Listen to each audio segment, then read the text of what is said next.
వినిపిస్తుంది. అంటే ఇది జూబ్లీహిల్స్ ఎన్నికల్లో కాంగ్రెస్ అంటేనే ముస్లిమ్స్ అంటేనే కాంగ్రెస్ అనేది జూబ్లీహిల్స్ వరకే చూడాలా? ఎందుకంటే ఒక రాష్ట్ర ముఖ్యమంత్రి చేస్తున్నటువంటి కామెంట్స్ ఒక మతానికి సంబంధించి ఒక పార్టీకి, జాతీయ పార్టీని ఉద్దేశించి సెక్యులర్ భావజాలం ఉన్నటువంటి పార్టీని అది ఏది లేకుండా ఆయన చేసినటువంటి కామెంట్ వన్ సైడెడ్గా ఉంది.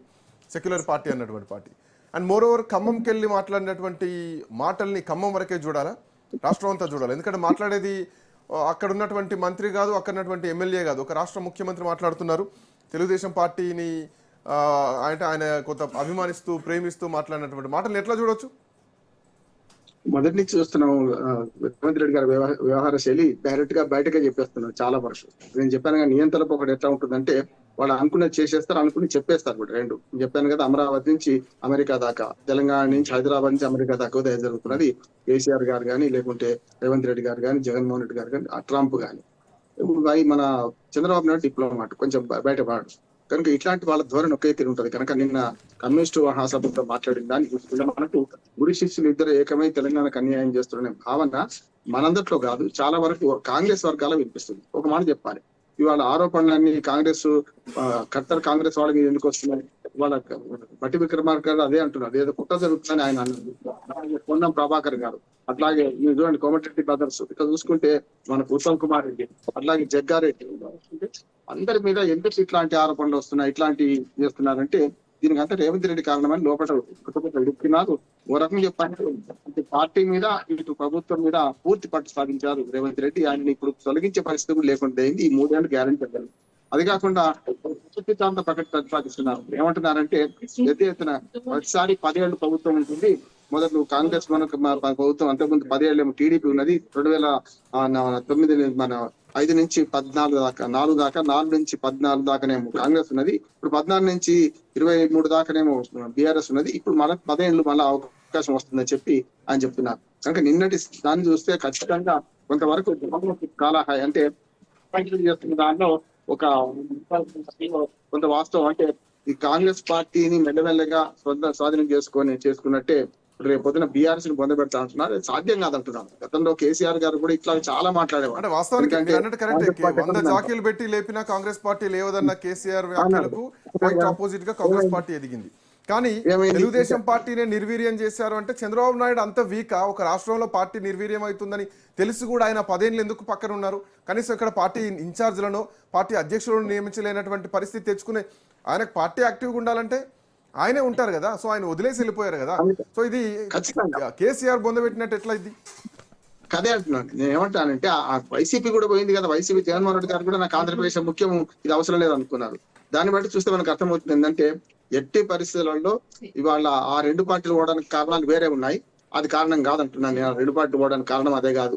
ఎందుకంటే వాళ్ళు ఆంధ్రప్రదేశ్కే నమ్ముకుని ఆంధ్రప్రదేశ్కి వెళ్ళిపోతాను అనుకున్నాను. దాన్ని బట్టి ఇవాళ దానికి పొంతన అవసరమే లేదంటున్నాను నేను. నా ఉద్దేశం ప్రకారం అయితే సరైనది కాదు. మన టీడీపీ పోవడానికి ప్రాంతీయతత్వం కారణం. మనకు ఆయువు పట్టి, తెలంగాణ ఆయువు పట్టే కదా బీఆర్ఎస్ కున్నది. టీడీపీను వైసీపీ పోవడానికి దీనికి పోలికే లేదు. ఆయన మాటలో అర్థమే లేదు. ఆ రోజు 2 కన్నుల సిద్ధాంతం అన్నారు. జగన్మోహన్ రెడ్డి రైల్లో ఆయనే పార్లమెంట్ లో మళ్ళీ పార్టీ బోర్డు తిప్పేశారు. సో ఆ రోజు తెలంగాణ గ్రౌండ్ మొత్తం వ్యతిరేకించింది. అందుకు వాళ్ళు వెళ్ళిపోయారు. అది ఇదే కారణం. అంతే. దానికి తెలంగాణ రాష్ట్ర సమితి పోద్దని కాదు, కానీ శత్రుశేషం రుణశేషం ఉంచుకోవద్దని ఎవడనుకుంటాడో వాళ్ళు ఫెయిల్ అయిన సందర్భాలు చూసినాయి. ఎంతో మంది నియంత్రణ పోయారు కదా. శత్రుశేషం రుణశేషం ఉంచుకోవద్దు అనుకుంటారు. కాంగ్రెస్ పార్టీకి మొత్తం నిలిచి గెలుస్తుందంటే అబద్ధం. వచ్చే 5 ఏళ్ల తర్వాత, వచ్చే 3 ఏళ్ల తర్వాత ఏం జరుగుతుందో చూద్దాం. 2 ఏళ్ళు అయిపోయింది. వచ్చే 3 ఏళ్ల తర్వాత ఎవరు ఉంటారు, ఎవరు పోతారు అనేది కారణం. ఈ పాయింట్ కూడా ఇప్పుడు రేవంత్ రెడ్డి మాట్లాడినాక ఈ పాయింట్ కూడా మాట్లాడాలి. అసలు రేవంత్ రెడ్డి ఎందుకు పార్టీ మారాల్సి వచ్చింది? తెలుగుదేశం పార్టీ మీద అంత ప్రేమ ఉంటే తలసాని శ్రీనివాస్ యాదవ్ ఎందుకు అంటే మనసులో ఆ ప్రేమ పెట్టుకుని తలసాని శ్రీనివాస్ యాదవ్ బీఆర్ఎస్ లోకి వచ్చారా? ఎర్రవెల్లి దయాకర్ చివరి నిమిషం వరకు ఆయన అందులోనే ఉన్నారు కదా. ఆయన బీఆర్ఎస్ పార్టీకి వచ్చారా? ఎల్ రమణ అధ్యక్షుడిగా ఉన్న వ్యక్తి కూడా బీఆర్ఎస్ లోకి వచ్చేసారు కదా. కదా మొదలు ఆయన ప్రస్థానం బీఆర్ఎస్ నుంచి చెప్పారు కదా. అంతకుముందు ఆర్ఎస్లో చెడ్డీ చేసుకున్నాను చెప్పారు కదా. చెడ్డీ చేసుకున్నాను, రాజకీయం నేర్చుకుంది బీఆర్ఎస్ లో. బీఆర్ఎస్ అని పేరు చెప్పలేదు, కానీ రాజకీయం నేర్చుకుని టీడీపీ అన్నారు. ఇప్పుడేమో కాంగ్రెస్ లో ఉంది. హై స్కూల్ కాలేజ్ అవుతున్నా కాంగ్రెస్ అంటే ఒక్కొక్కసారి బడి స్కూల్ అని మార్చారు కదా. ఇక ఏ స్కూల్ మిగలలే. ఇక బీజేపీ స్కూల్ ఒకటి ఉన్నది. బీజేపీ స్కూల్ మొదటి ఎలిమెంటరీ స్కూల్ అయింది. మన కిండర్ గార్డెన్ స్కూల్ అదే కదా. మరి అక్కడికి వెళ్తారా? అందుకని మోడీ అంటే చంద్రబాబు నాయుడు వయా మోడీకే కాంటాక్ట్ లో ఉన్నారు, అవసరం అనుకుంటే ఏకనాథ్ షిండేగా మారుతారని ఇవాళ అన్నదిగా చాలా రోజుల నుంచే బీఆర్ఎస్ వాళ్ళు అంటున్నారు. నిన్న మొన్న మన జగదీష్ రెడ్డి గారు క్లియర్ గా చెప్పారు, కట్టర్ కాంగ్రెస్ వాదులందరినీ బదనాం చేసుకుంటూ ఏదో రకంగా వాళ్ళు నిర్వీర్యం చేస్తున్నారు, మన వలస వచ్చిన వాళ్ళని చేస్తున్నారు అని చెప్పి. అందుకని అంటే మీరు కట్టర్ అన్న పదం ఒకటి వాడారు, నాకు ఇంకొక పాయింట్ గుర్తొస్తుంది రామోహన్ గారు. అసలు నిన్న భట్టి విక్రమార్క మాటల్లో వైఎస్ రాజశేఖర రెడ్డి అనుచరులు ఎవరైతున్నారో, ఆయనను విభేదించే వాళ్ళు ఎవరైతున్నారో, సో మమ్మల్ని విభేదిస్తున్నారు అని చెప్పేసి ఆయన మాట్లాడారు. కాంగ్రెస్ పార్టీలో వైఎస్ రాజశేఖర రెడ్డిని విమర్శించే వాళ్ళు ఎవరు అంటే దానికి ఒక ప్రశ్న సమాధానం మరి ఆంధ్రప్రదేశ్ నుంచేనా? సో వస్తున్నటువంటి వార్తా సంస్థలు కానీ వార్తా పత్రికలు కానీ అక్కడి నుంచి రాపిస్తుంటే ముఖ్యమంత్రి ఏం చేస్తున్నారు, ఇవన్నీ నడుస్తున్నాయి. కోమటిరెడ్డి విషయం కానీ, కొండ సురేఖ విషయం కానీ, పొంగులేటి వర్సెస్ కొండ సురేఖ విషయం కానీ, ఇవన్నీ ఎపిసోడ్లు దేని దానికి. అండ్ గతంలో I think so last month October November టైంలో ఒక మంత్రులకు తలంటిన ముఖ్యమంత్రి అని చెప్పేసి ఒక ఆర్టికల్ వచ్చింది. సో ఇంటర్నల్ గా మా మీద మాకెవరు తలంటలే అని చెప్పేసి మంత్రులు అన్నా కానీ ఈ వార్తను నేను ఎవరిని తిట్టలేదు, ఎవరికి తలంటలేదు అని చెప్పేసి ముఖ్యమంత్రి ఖండించలేదు దీన్ని. బట్ నిన్నటి విషయాన్ని మాత్రం ముఖ్యమంత్రి ఖండిస్తున్నారు. సో ఇది ఏం జరుగుతుంది, ఎవరి డైరెక్షన్ లో జరుగుతున్నాయి అన్నది కూడా ఒక ప్రశ్న బయటకు వస్తుంది కదా.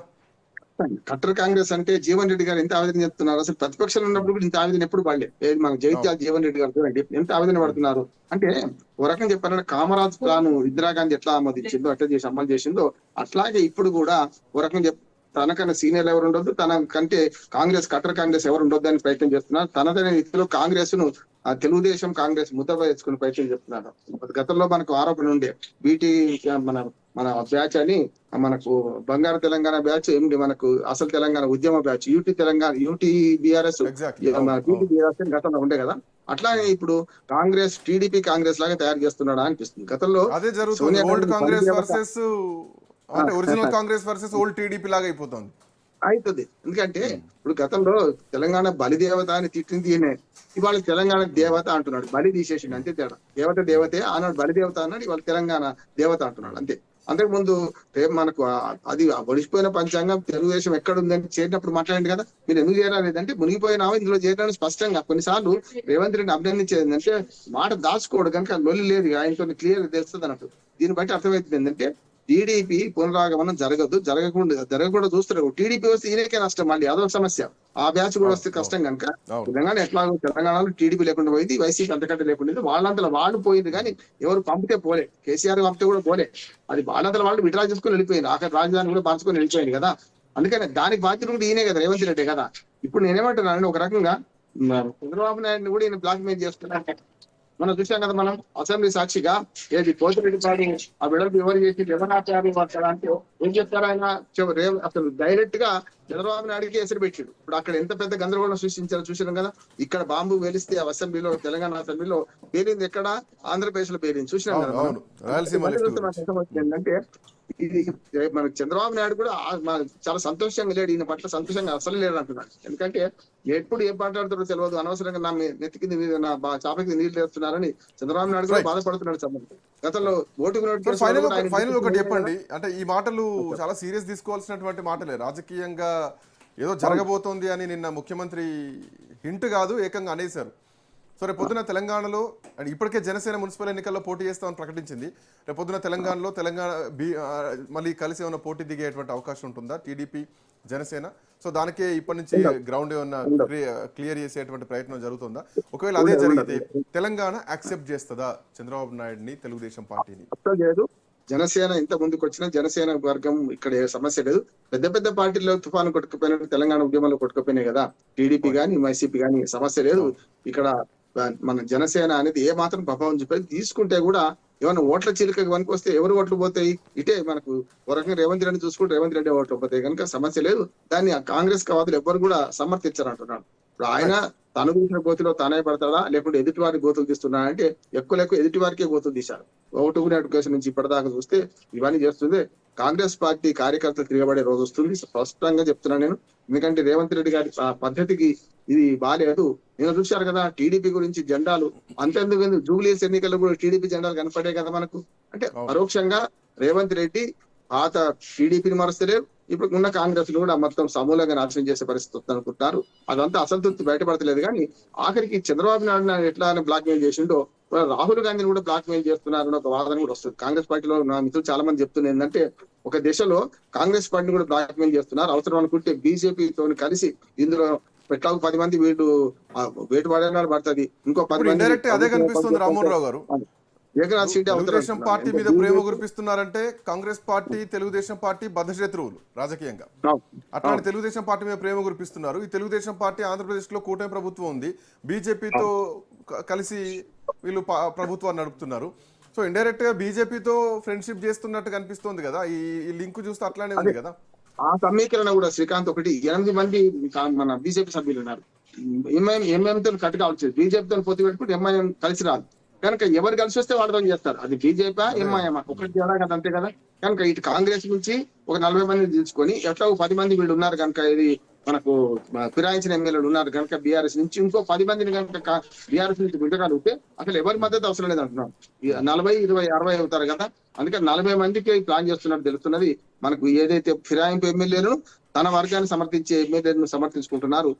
కాంగ్రెస్ లో ఒక రకంగా యాదవ్ కులంలో ముసలం పుట్టిందన్నట్టు కాంగ్రెస్ లో ముసలం పుట్టే పరిస్థితి చేస్తున్నాను అనుకుంటున్నాను. ఆఖరికి రాహుల్ గాంధీని కూడా మరో ఏకనాథ్ షిండే అవుతారనే భయంతోనే వాళ్ళు కూడా, ఆయన కూడా పెద్దగా ఏమి అనలేకపోతున్నా అనుకుంటా. ఉన్న వస్తువు ఒక్క గంజిలో పోయినట్టు ఇవాళ ఈ 3 పార్టీల మధ్య చూసుకుంటే, మరి తెలంగాణలో ఉన్న 3 రాష్ట్రాల్లో ఉన్నది, కర్ణాటకలో అట్లాగే ఉంది, గొడవ జరుగుతుంది ముఖ్యమంత్రికి ఉప ముఖ్యమంత్రికి. ఇక్కడ కూడా గొడవ పెట్టుకుని లాభం లేదంటున్నట్టు హిమాచల్ ప్రదేశ్ చాలా చిన్న రాష్ట్రం కనుక ఉన్న 3 మెతుకులు గజ్జిలో పోనీయద్దని ఉపాయం చేస్తున్నట్టు అనిపిస్తుంది నాకైతే. చూద్దాం సార్. ఎనీవే చాలా బాగా మాట్లాడారు, కుండబద్దలు కొట్టేసి మాట్లాడారు మీరు. చూద్దాం ఎట్లాంటి పరిణామాలు ఉండబోతున్నాయో, ఎవరిని బ్లాక్ మెయిల్ చేస్తున్నారు. ఉన్న 3 రాష్ట్రాల్లో, అందులో తెలంగాణలో ఇట్లాంటి పరిస్థితి, కర్ణాటకలో అట్లాంటి పరిస్థితి, రకరకాల